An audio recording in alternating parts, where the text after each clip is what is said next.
Pada bulan Maret tahun 1948, ketika itu Presiden Amerika ke-33, dia adalah Harry Truman. Suatu pagi dia kedatangan tamu. Tamunya adalah Eddie Jacobson, teman lama Truman yang keturunan Yahudi. Eddie meminta Truman menyediakan waktu untuk dikenalkan dengan temannya yang bernama Chaim Weizmann, yang merupakan pemimpin tertinggi organisasi Zionis yang juga merupakan calon presiden Israel di kemudian hari. Truman tidak terlalu menyukai ide tersebut karena Truman merupakan antisemit, anti pergerakan Yahudi. Namun aneh, pertemuan itu terjadi juga dan akhir dari pertemuan tersebut malahan Zionis mendapatkan kesepakatan alias mendapatkan dukungan dari Presiden Amerika tersebut, yaitu mendukung Zionis membentuk negara Israel. Kemudian ketika 14 Mei 1948 Israel menyatakan kemerdekaannya, tepat 11 menit setelah Israel menyatakan kemerdekaannya, Truman menandatangani surat yang menyatakan Amerika adalah negara pertama yang mendukung kemerdekaan Israel tersebut. Sebuah keputusan yang mengagetkan, bahkan Kementerian Luar Negeri Amerika tidak percaya atas penandatanganan keputusan Truman tersebut.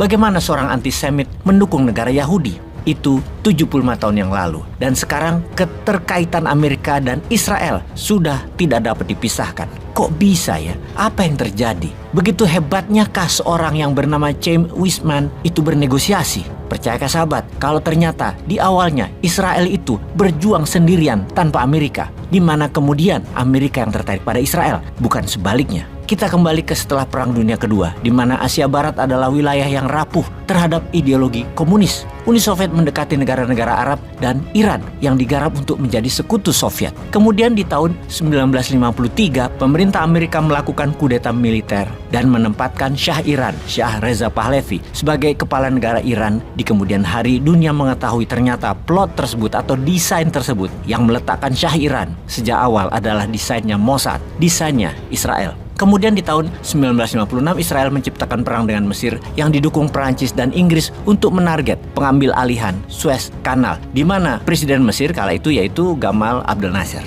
Nasser di tahun 1956 menasionalisasikan terusan Suez ke dalam Mesir yang membuat Inggris murka. Inggris, Prancis, Israel menyerbu Mesir dan anehnya Presiden Amerika kala itu Eisenhower tidak mendukung Prancis, Inggris, dan Israel dalam perang tersebut. Lalu apa yang terjadi? Serangan itu gagal. Kemudian Eisenhower digantikan Kennedy sebagai Presiden Amerika ke-35. Kennedy juga tidak mendukung Israel, terutama ketika tahun 1960-an Israel membangun kekuatan nuklirnya. Kennedy bahkan memerintahkan Israel untuk menyetop pembangunan kekuatan nuklir Israel. Kita sudah tahu kelanjutannya. Kennedy dibunuh dan penggantinya Lyndon B. Johnson sibuk dengan urusan Vietnam. Di tahun 1967, Perang 6 Hari Mesir-Israel. Ternyata Israel menang telak melawan negara-negara Arab tersebut. Petinggi Amerika sangat terkesan pada Israel. Sejak saat itu Amerika memerlukan aliansi melawan komunis di wilayah Asia Barat, memutuskan menggabungkan kekuatan militer keduanya, Amerika dan Israel, untuk menjadi satu kekuatan yang kompak. Persahabatan Amerika-Israel diuji di tahun 1973 ketika 5 negara Arab menyerbu lagi Israel. Kali ini Amerika proaktif. Mereka mengirimkan senjata, tank, rudal, kekuatan udara, pesawat, hingga tentara Amerika. 100% Amerika bersama Israel. Di sini terlihat bahwa Amerika mempersenjatai Israel dan Israel membantu Amerika atas American interest untuk mengendalikan Timur Tengah, terutama kendali suplai minyak bumi dan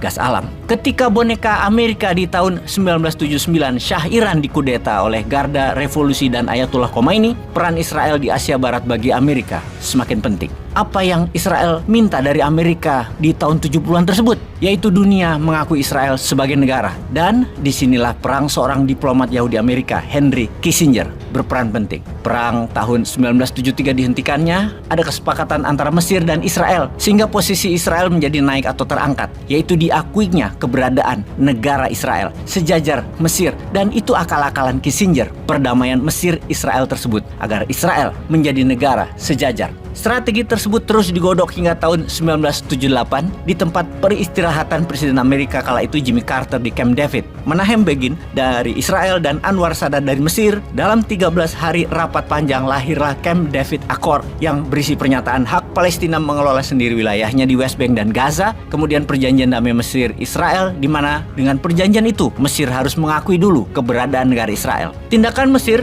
membuat negara Liga Arab marah dan menendang keluar Mesir dari negara Liga Arab. Lalu di tahun 1981 di zaman Ronald Reagan, Presiden Amerika ke-40, Israel mendapatkan 1,8 billion dolar per tahun bantuan militernya dari Amerika yang dipakai di tahun 1982. Israel menyerbu selatan Lebanon untuk menyerang Beirut. Israel menjadi semakin agresif. Dari sejak zaman Reagan, Israel adalah Wagnernya Amerika di Asia Barat. Bukan hanya tentara dan aksi militer Israel yang Amerika bantu, namun Israel menjadi negara pemproduksi senjata perang. Di tahun 1983 nilainya hanya sekitar 9 juta dolar, kemudian menjadi 240 juta dolar di tahun 1988.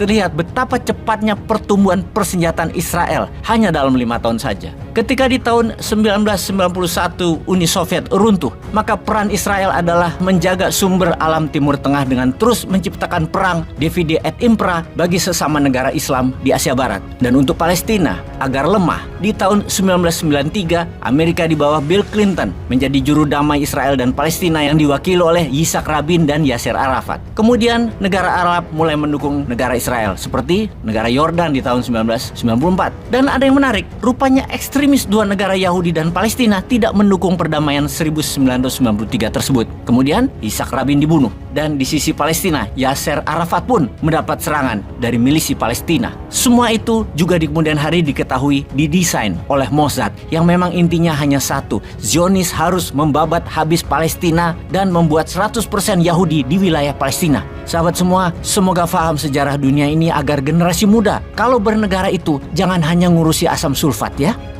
Peace.